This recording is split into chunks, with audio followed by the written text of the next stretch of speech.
Hola bonitas y bienvenidas un domingo más al podcast de Somos Estupendas. Hoy estoy acompañada de una compañera que ya conocéis, estuve grabando con ella el podcast de Cultura de la Dieta. Ella se llama Riti, es psicóloga del equipo presencial de Somos Estupendas y vamos a hablar de un tema que os voy a contar un poco cómo nace. Cuando Riti y yo grabamos ese podcast, al terminar me dijo: Yaiza, algún día sería muy interesante que habláramos sobre la adopción y pudiéramos desmitificar todo lo que va relacionado con este tema, porque al final son temas de los que no se hablan y que te das cuenta de que es importantísimo que se haga. Así que bueno, vamos a conocer a Riti, a conocer quienes no la conozcáis todavía. Hola Riti, buenos días, ¿cómo estás? Buenos días, pues muy contenta con este temazo que, como has comentado, ya te propuse porque, es un tema que aún está muy invisibilizado y que pienso que hay que darle un espacio. Total. De hecho, sabes que siempre empezamos desde el principio, ¿no? Por explicar qué es el tema del que vamos a hablar. Pero todas conocemos lo que es la adopción, aunque hoy vamos a desmitificar mucho sobre este tema. Así que para mí el principio de este podcast sería más bien preguntarte, cuando tú me propusiste, ¿no?, hablar de este tema, ¿cuál fue tu motivación, tu para qué? ¿Para qué es importante hablar de esto? Como has dicho, la adopción, todos conocemos a alguien, tú mismo me has dicho, ¿no?, que tenías algunos nombres, algunas caras en mente. Todos sabemos lo que es la adopción. ¿Para qué hablar de adopción? Porque adopción es trauma y es duelo. Con mejores recursos, con mejores apoyos, lo transitas, pues como digo yo, con más gracia o menos gracia. Creo que es importante porque, como comentabas, todos conocemos a personas adoptadas, nos vienen algunos nombres, algunas caras, algunas experiencias, pero no sabemos realmente lo que abarca. Cuando hablamos de adopción hablamos de duelo, hablamos de trauma, hablamos de herida, de abandono. Y creo que, pese a que hay experiencias muy positivas y hay familias muy responsables, hay una herida que es real y que no podemos, ¿no?, blanquear esa parte de la historia y esas realidades, y hemos de poder dedicarle un espacio. Cuando dices hablamos de duelo, hablamos de trauma y hablamos de herida de abandono, aquí sí que me parece importante que expliquemos, ¿no?, qué relación tiene la adopción con el duelo, la herida de abandono y el trauma. ¿Es algo que se da siempre? ¿Cómo se da? Siempre que hablamos de adopción hay un capítulo previo. Ya seas adoptado cuando eres bebé, ya seas adoptado con 4 años, con 12, hay un capítulo previo. Entonces, el no saber qué ha pasado en ese capítulo es un duelo. Es un duelo de cómo decidieron tenerte, de cómo fue tu primer paso en este mundo. Y es algo que muchas veces no pueden explicarte. Es un duelo a la madre, al padre, a la familia que podrías haber tenido, a la familia que quizás tuviste, porque a lo mejor recuerdas. Es abandono porque muchas veces no sabes el motivo. Hay familias que sí han abandonado. Algunas porque no pudieron hacerse cargo, algunas porque no quisieron, pero hay un abandono. Un abandono que perdura en la edad adulta de estas personas. Y después, no me acuerdo cuál era la otra. Duelo. Del duelo. Herida de abandono y trauma. Vale. Trauma sobre todo porque muchas veces esas heridas, esos duelos, no hay un espacio para elaborarlos. Entonces, hemos oído hablar mucho, ¿no?, de esta gratitud, de qué suerte que eres adoptado. Esas frases, esos comentarios impiden que tú puedas hacerte preguntas desde un lugar de curiosidad. Entonces, a la que te las haces, te viene la culpa.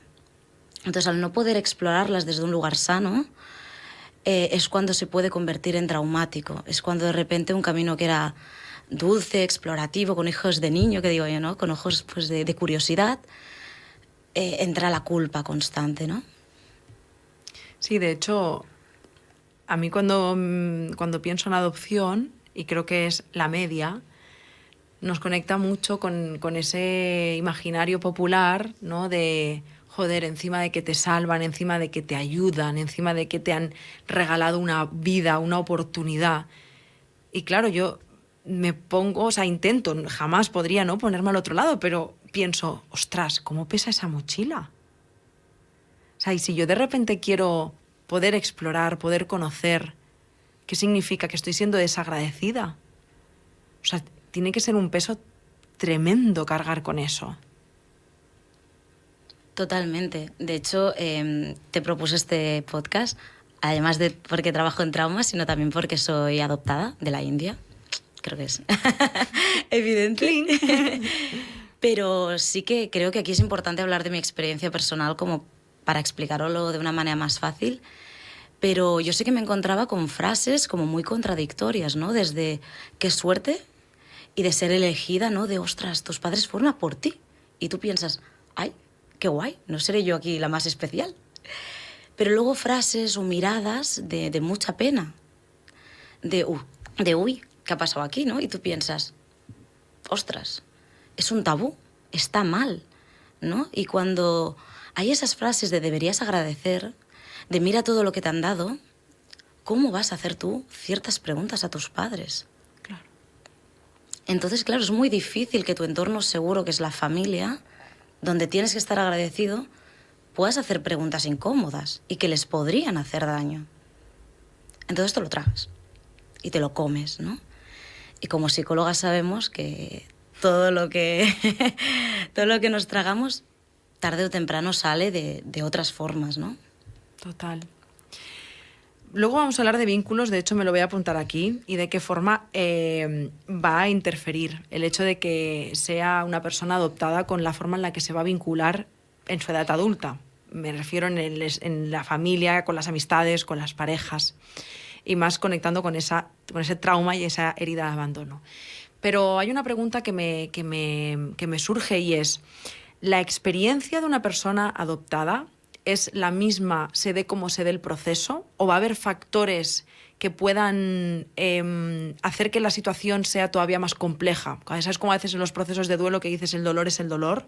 Es válido siempre, pero es verdad que hay experiencias, hay como disparadores que hacen que todavía sea más traumática la experiencia. Me refiero, vamos a poner el ejemplo de una persona que ha nacido y en un periodo relativamente corto de tiempo se produce una adopción a una persona que está desde su nacimiento en casas de acogida, familias de acogida, hasta que se da el proceso de adopción. ¿Se puede vivir diferente? ¿Hay alguna diferencia a nivel de experiencia vital y de trauma? Claro, nosotros se ha hablado mucho, ¿no? del vínculo de la persona gestante con el bebé, ¿no? Y de cómo desde que estamos en la barriguita ya hay una afección, ¿no? Y de cómo, bueno, esos primeros días en el sistema límbico afectan muchísimo. Entonces, creer que porque hemos sido adoptados de más pequeños hay menos afección, eso no tiene por qué ser así. Y el hecho, el concepto, ¿no? Aunque te hayan adoptado de pequeñito, de bebé, ha habido un abandono, ha habido una separación en un momento súper clave y súper importante. Es verdad que cuando esa persona ha podido hacer vínculos y romperlos y bueno, el cómo se le explica. Porque, por ejemplo, ¿no? En las adopciones transraciales, ¿no? Las internacionales, muchas veces aquí hay el tema del lenguaje, ¿no? Hasta que este niño adquiere el lenguaje, ¿cómo le explicamos por qué lo hemos sacado de allí, ¿no? Porque hay una romantización de, ostras, qué bien, han venido mis padres. Tú de niño no sabes que son tus padres. Tú ves a dos personas, randoms total, que te sacan de lo que tú conoces, sea mejor o peor. En ese momento hay que mirarlo en ojos de niño, no en ojos de adulto, que vemos todas las ventajas que va a tener.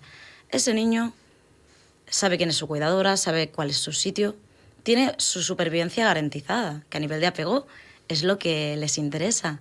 Y vienen unas personas y te cambian. Y como muchas veces no te lo pueden explicar, tú simplemente, pum, como un saco, ¿no?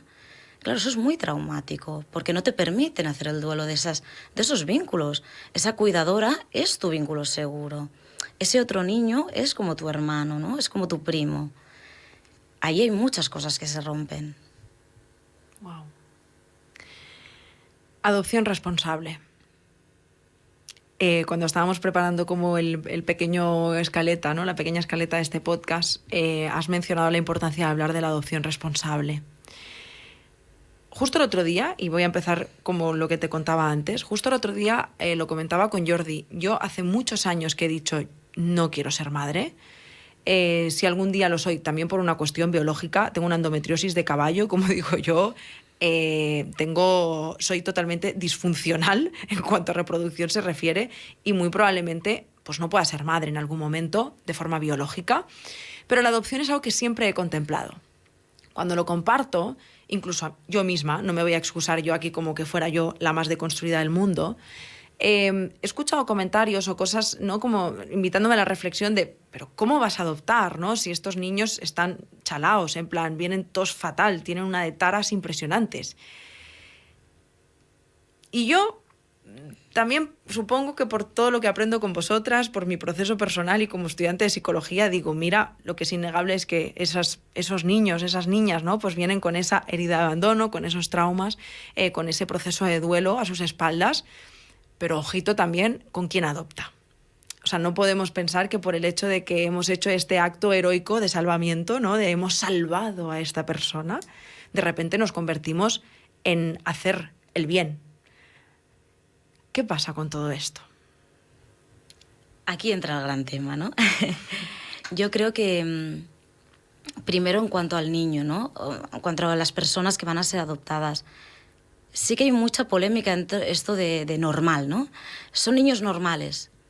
Claro que son niños normales. Bueno, como psicólogas ya sabemos que esto de normal o no ya ha quedado un poco desfasado. Pero hay una herida.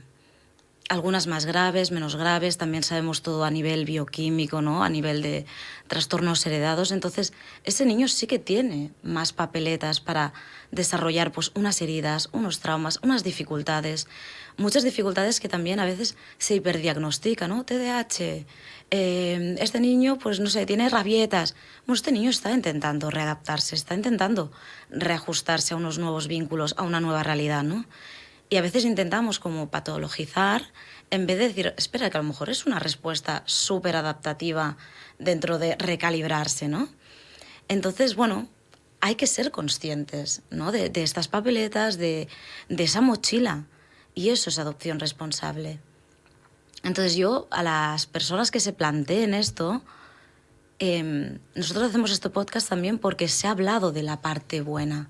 Existe, por suerte, existe la parte buena. Existen familias increíbles que se forman, que se revisan, pero también existen muchas que no.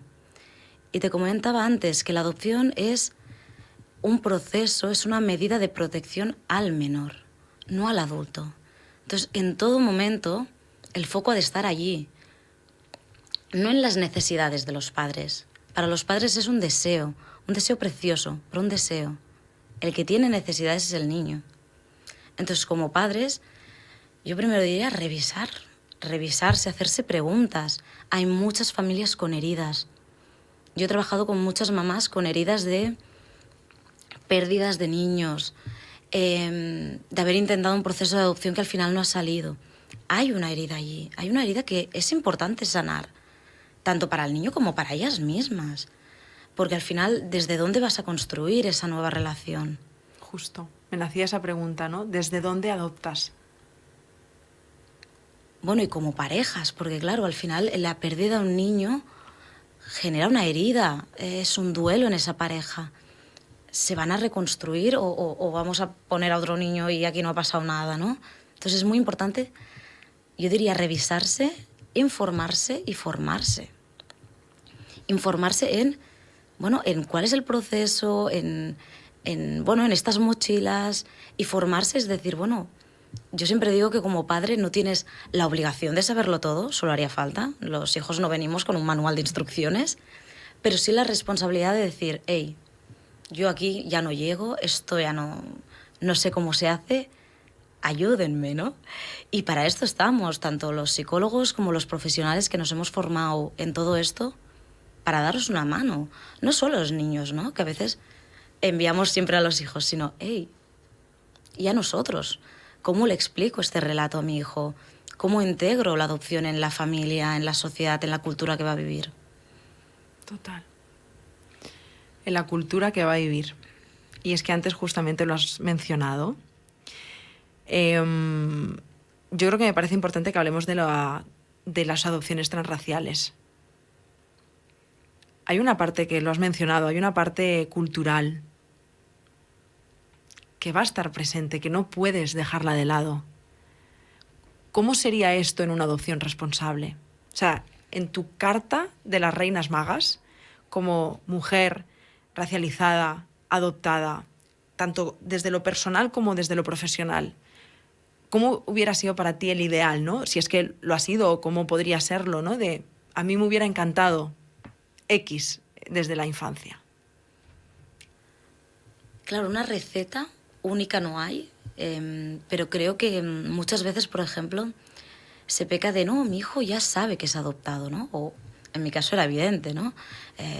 Si mi padre tiene los ojos azules, está claro que yo no tengo los ojos azules, ¿no? Pero no por eso es tan evidente, no es tan obvio. Esa persona necesita muchas conversaciones y conversaciones adaptadas a las diferentes edades.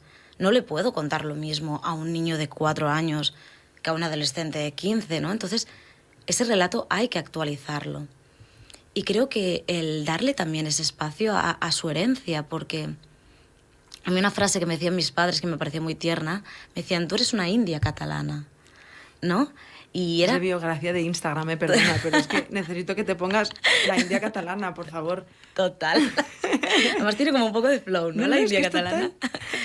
Y era un poco para preservar esa parte, ¿no? Es súper importante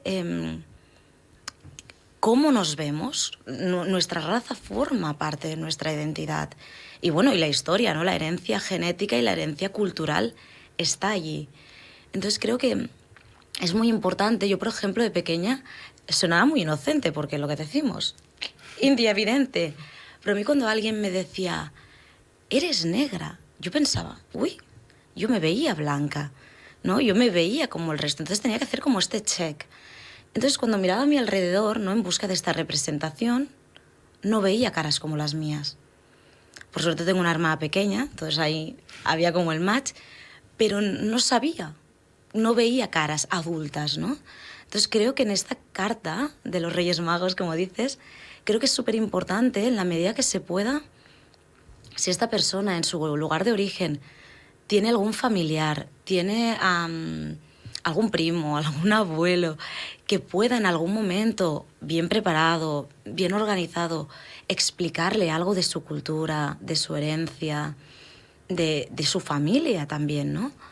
Y en el caso de no contar con ese recurso, buscar la manera de encontrar personas que le puedan hablar de todas esas raíces y que pueda haber representación, porque es súper importante, representación real, no verlo en una peli, no llevarle a un restaurante, es poder tener una conversación, saber que existen personas, pues esto, ¿no? Que es muy evidente para nosotros como adultos, pero para los niños no. Si no lo ves, no existe como niño. Entonces tenemos que ver esas caras. Joder. Y esto creo que como sociedad, si ya lo hemos ido comprendiendo poco a poco, con el hecho, por ejemplo, de como mujeres necesitamos representación de mujeres haciendo cosas en la vida y en la historia, lo mismo pasa, ¿no? Con el hecho de ser racializada. Necesito esa parte de mí presente. Qué importante y qué poco se tiene en cuenta. Sí. Antes de grabar, antes de grabar lo estábamos comentando y ha salido This Is Us como serie, que bueno, habrá nuestras diferencias de si nos parece mejor, peor, mejor representado, peor representado de una manera o de otra, pero es guay que en televisión se ponga sobre la mesa y se cuestione ciertas conductas que tienen muchas veces los progenitores en procesos de adopción, que seguro que hacen con toda su buena intención, pero que al final también provocan la herida sobre la herida. O sea, si ya a la herida le sumas otra herida, pues tiene que ser muy, muy difícil. Pero hablando de heridas, también me pongo como, que es lo que entiendo que suele pasar, me pongo en la piel de la herida de esos progenitores que adoptan y les tiene que dar un miedo terrible, ¿no? Por eso yo creo que lo que decía es tan importante, desde dónde estás adoptando y qué estás intentando cubrirte con esa adopción. Porque quizá en algún momento llegan esas preguntas y esa necesidad de explorar y de conocer en su cultura, en personas que hayan podido formar parte de esa persona, ¿no? Y de pronto yo creo que les debe de entrar un miedo atroz a la pérdida, ¿no? A decir, no voy a dejar que busques, ¿no? Te protejo aquí en mi casa, no voy a dejar que busques, no vaya a ser que de repente me abandones. Yo creo que ese es el miedo que se les debe despertar. Totalmente, a lo desconocido, a esta cosa de pertenencia, ¿no? Al final yo creo que yo a estas familias les diría que es más para tu hijo, no es menos para ti. Creo que cuando sabes que eso solo va a enriquecerle y que no va a afectar en tu vínculo con él, eso te relaja. El problema es cuando tus heridas como padre hacen que veas esa potencial relación como una amenaza hacia lo que tenéis, ¿no? Que suele pasar en las familias, ¿no? Con hijos adoptados, que hay mucha herida por todos lados, ¿no? Entonces tenemos un niño con miedo al abandono, con una herida brutal del abandono, pero unos padres con mucha herida de rechazo, de pérdida. Entonces, claro, cuando estas dos heridas se tocan, pues ya te puedes imaginar qué adolescencias más chulas damos los hijos adoptados.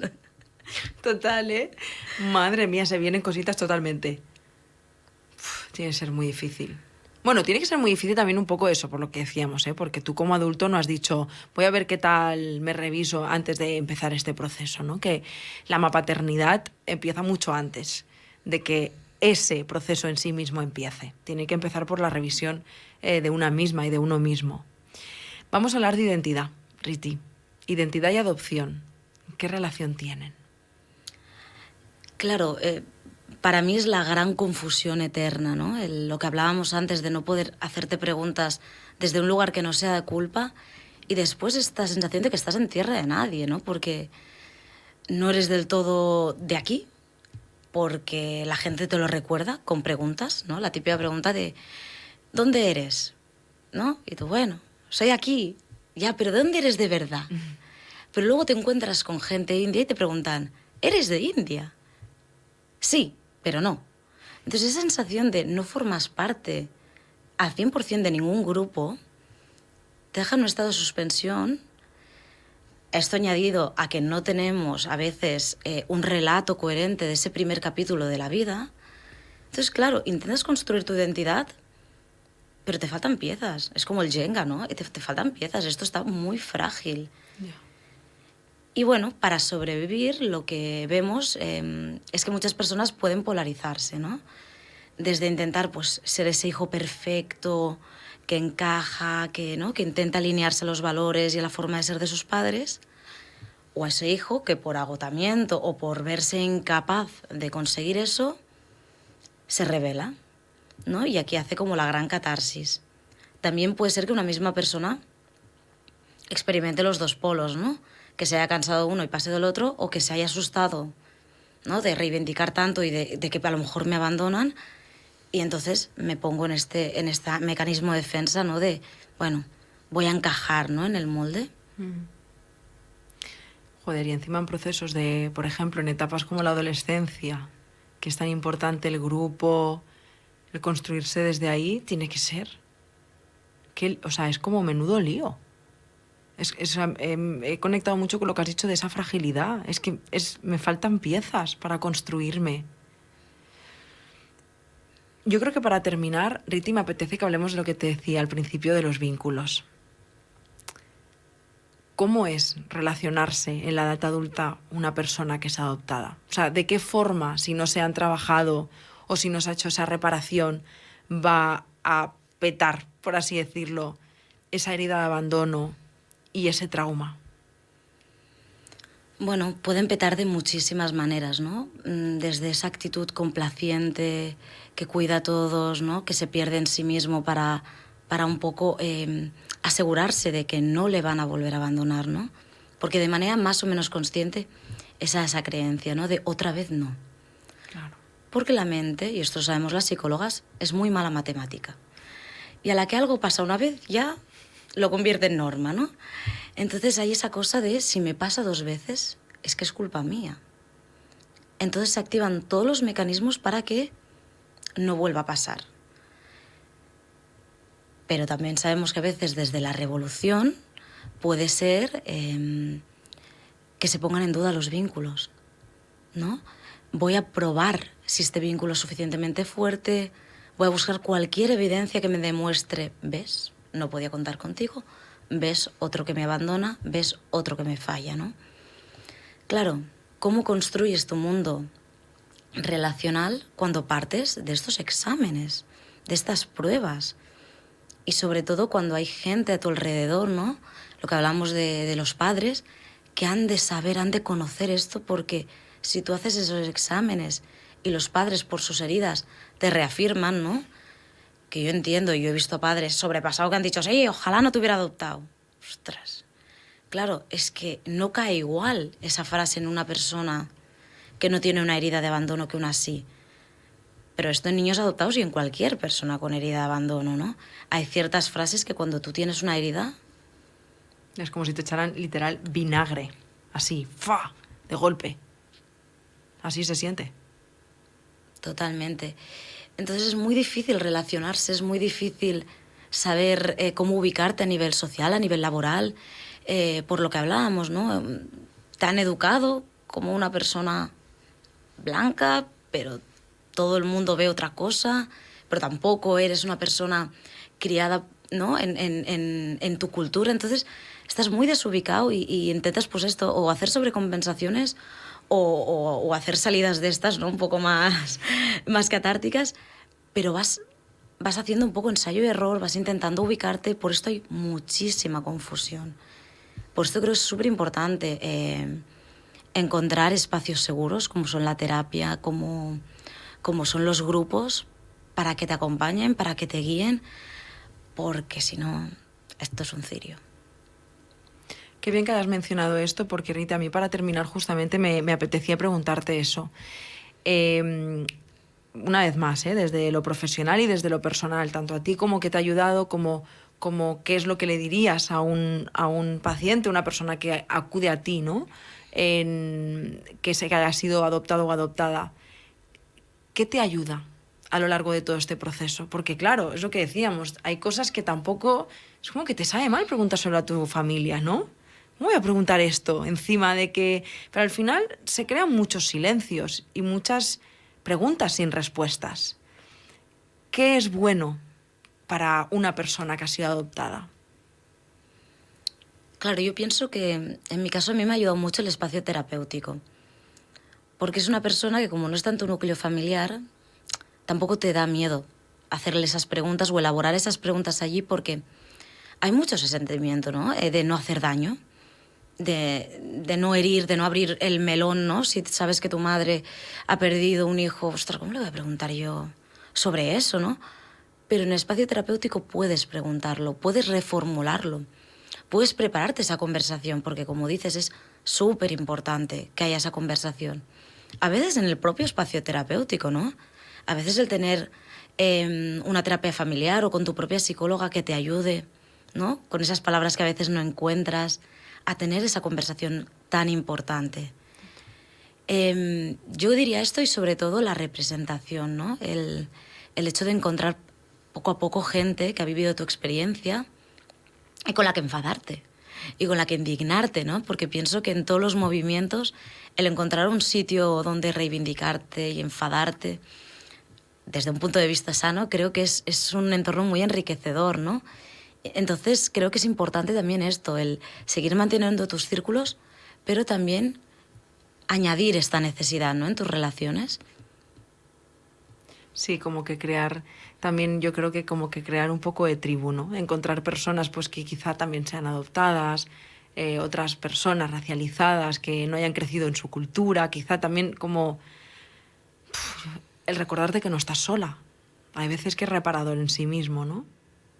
Totalmente. Yo creo que al final cualquier persona con herida de abandono, de alguna manera, hay esa cosa de nos estamos leyendo, nos estamos viendo y creo que eso es muy sanador, el saber que no estás solo es súper sanador.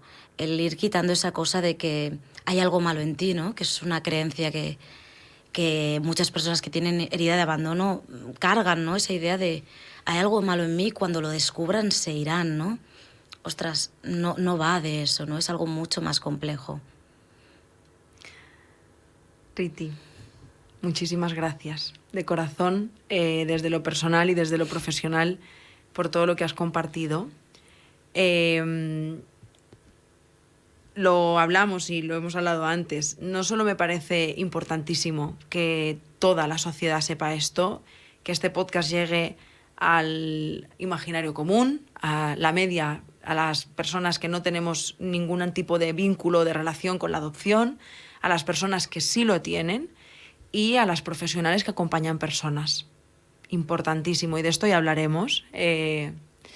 Pero supongo que también tú como terapeuta y como persona, cuando has pedido ayuda, tener esto en cuenta es importante. Es como cuando yo digo, ¿cómo puedes como mujer ir a un terapeuta que no tenga en cuenta la perspectiva de género o que no tenga en cuenta la psicología afirmativa cuando formas parte del colectivo? No se puede no tener en cuenta la adopción cuando vas a un proceso de terapia. Es fundamental. Son las circunstancias y la realidad de esa persona y va a formar parte de muchas de las cosas que salgan en terapia. Así que me alegra infinito de verdad que existan profesionales como tú que acompañan estos procesos. Así que gracias. A ti. Y a vosotras, muchísimas gracias una semana más por estar aquí.